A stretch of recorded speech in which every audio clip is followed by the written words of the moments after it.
আমার তো খুবই ভালো লাগে।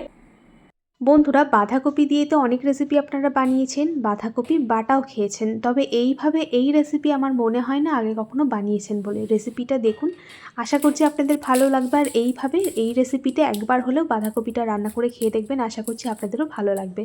প্রথমে কড়াইয়ে কুচি করে রাখা বাঁধাকপিটা দিলাম, তাতে পরিমাণ মতো লবণ আর একটুখানি জল দিয়ে ঢাকনা দিয়ে ঢেকে বাঁধাকপিটাকে সেদ্ধ করে নিলাম। জলটা পুরোপুরি কড়াইতে শুকনো করে নিয়েছি, জলটা কিন্তু ফেলে দেবো না। অল্পই জল বেরিয়েছিল, সেই জলটা শুকনো হতে হতে যতটুকু সেদ্ধ হওয়ার ততটুকু সেদ্ধ করে নিয়েছি। এরপর একটা মশলা বেটে নেব। শিলে নিয়েছি রসুন, কাঁচা লঙ্কা, পোস্ত, কালো সর্ষে। আমি যে পরিমাণ বাঁধাকপি নিয়েছি সেই বুঝে মশলাগুলো নিয়ে নিয়েছি। এখন এই মশলাগুলো শিলে মিহি করে বেটে নিচ্ছি।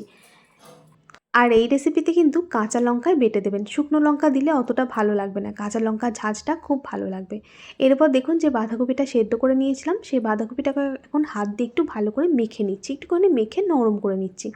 এরপর দিয়ে দিচ্ছি বেটে রাখা মশলাটা, আর দিয়ে দেবো কিছুটা সর্ষের তেল, আর দিতে হবে কিছুটা পাতিলেবুর রস। তো সেই লেবুর রসটা দেওয়ার সময় সেই ভিডিও ক্লিপটা নিতে আমি একদম ভুলে গেছি, ক্যামেরার দিকে তাকিয়ে আছি কিন্তু যে ক্যামেরাটা অন করিনি সেটা আমি একদম খেয়ালই করিনি। তো আপনারা কিন্তু এর মধ্যে লেবুর রসটাও দেবেন, তাহলে কিন্তু টেস্টটা খুবই ভালো আসবে। এরপর সমস্ত উপকরণ আবারও একসাথে ভালো করে মেখে নিচ্ছি। একদম সহজেই বানানো হয়ে যায়। আর আমার কাছে না এই বাঁধাকপি মাখাটা অনেকটা ওল সেদ্ধর মতো লেগেছে, যেমন সর্ষে বাটা লেবুর রস দিয়ে ওল মাখা হয়, অনেকটা আমার কাছে সেরকম। মানে এর যে ছাঁচটা, সর্ষে বাটা সর্ষের তেলের যে ছাঁচটা, সেটাতে অনেকটা ওই ফ্লেভারটা আসছিলো। আমার তো ভীষণ ভালো লেগেছে। আপনারা যদি এই রেসিপিটা বন্ধুরা বাড়িতে বানিয়ে খান, তবে আপনাদের কেমন লাগলো আমাকে একটু জানাবেন। আমাদের বাড়িতে এমন আমার সবথেকে বেশি ভালো লেগেছে, মায়ের অতটা ভালো লাগেনি, আর ওরও মোটামুটি ভালো লেগেছে। তো এখন সবার খাওয়া হয়ে গেছে, এরপর আমিও খেতে বসে পড়লাম।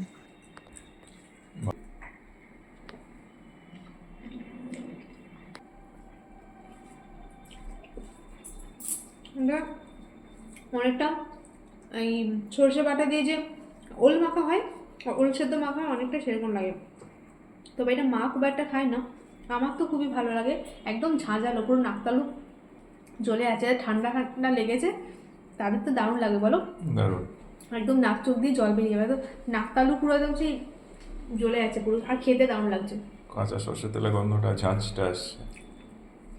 কাঁচা সর্ষের তেল, কালো সর্ষে বাটা, হ্যাঁ, রসুন, কাঁচা রসুন সবই আছে।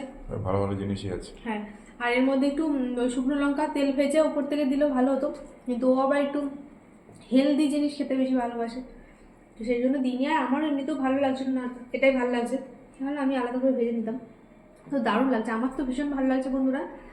আপনারা যদি কেউ খেয়ে না থাকেন এই রেসিপিটা, একবার হলেও বাড়িতে বানিয়ে খাবেন। আর কেমন লাগলো আমাকে একটু জানাবেন। যেমন আমাদের বাড়িতে এমন মায়ের যেমন ভালো লাগে না, কিন্তু আমার খুবই ভালো লাগে। আর ওর ভালো লাগে কেমন, আমার মতো অত ভালো আমারও না, ভালো লাগে, হ্যাঁ, আমার মোটামুটি। মতো অত ভালো না, মোটামুটি আমার কিন্তু খুব ভালো লাগে। তো চলুন এখন টাটা, আবার পরে দেখা হবে, সবাই ভালো থাকবেন।